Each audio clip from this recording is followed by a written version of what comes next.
All right, y'all, so this is my first big project since I bought the Shapeoko like 2 weeks ago. I always wanted one of these boards to make a box so I can put all my toys away. You know, toys that actually launch things, so.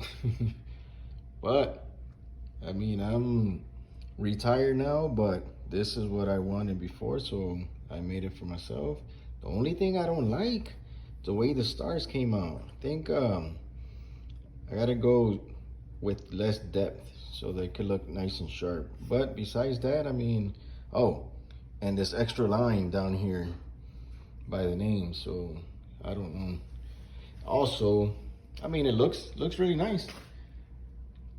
Could be better, get those stars a little bit nicer, but it could be looking a lot better.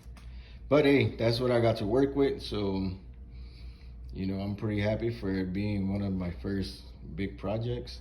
And I don't know if you guys seen this dust deputy that I just got. This thing did an amazing job. As you can see, there's not much dust or anything, you know, on the table.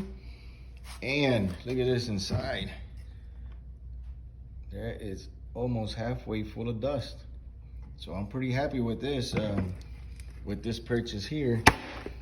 And everything locks in place. I'm gonna add a little video to it towards the end so you guys can see the swirl motion that I was doing. I thought it was pretty cool, you know, maybe just me, but that's how it is. All right, y'all have a blessed day.